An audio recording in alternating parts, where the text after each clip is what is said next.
Je pense que tout part de son ambition de récit et son dispositif, quoi. Donc c'est des choix qui se font très tôt. Je m'appelle Anton Balekjian, je suis réalisateur et scénariste et script parfois. Et je vais faire l'interview cut. C'est travailler collectivement, je pense. Moi, je crois pas que j'ai l'impression d'avoir changé mes pratiques parce que j'ai l'impression d'avoir toujours à peu près fait de la même manière. Parce que depuis que j'ai commencé à faire des films à l'école de cinéma, je crois qu'on a essayé de les faire quand même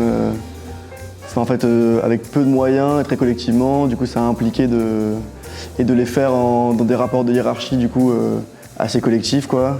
Je pense que ça implique d'entrer de jeu, de s'entourer de gens de qui on est proche affectivement, politiquement aussi, et que du coup on a un horizon commun, quoi. Du coup, j'ai pas eu l'impression de devoir passer d'un modèle à l'autre particulièrement. Nous là, on fait beaucoup de films à trois, donc on réalise à trois, et donc de l'écriture jusqu'à la fin de la post-production, on fait à trois. Et j'ai l'impression que déjà rien que le choix des récits, la façon dont on va tourner le film, sachant qu'on est en même temps technicien et réalisateur, en tout cas sur les 2 derniers longs métrages qu'on a fait, ça implique déjà de faire de manière particulière. C'est-à-dire que du coup, on passe énormément de temps dans les endroits où on tourne avant de commencer à tourner, qui fait qu'on fait des rencontres avec des gens qui à la fois vont nous aider à faire le film, des fournisseurs pour les différents postes.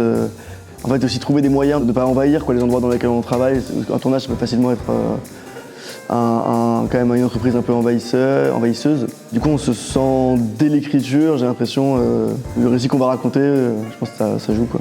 C'est grâce beaucoup à des collègues à l'école qui font de la production, de la régie et tout, qui, elles, étaient très sensibilisées de manière très concrète à tous les gestes de production et de fabrication d'un film où il peut y avoir des mauvaises habitudes apprises et qui, elles, les ont dès l'école un peu essayé de les désapprendre et de les faire désapprendre à tous les gens, les gens avec qui on était, quoi, qui ont commencé à faire des films ensemble.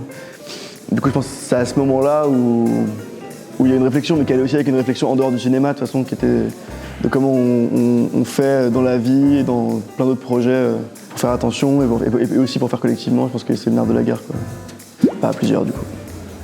Toujours. Je crois que on aurait besoin que l'argent soit mis dans le temps de travail, de préparation. Ça, je pense que c'est ce qui fait qu'on peut faire les choses correctement. Ouais.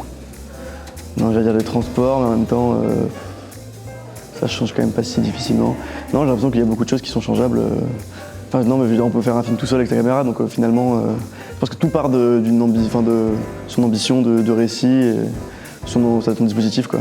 Donc c'est des choix qui se font très tôt. J'espère le prochain tournage. Voilà.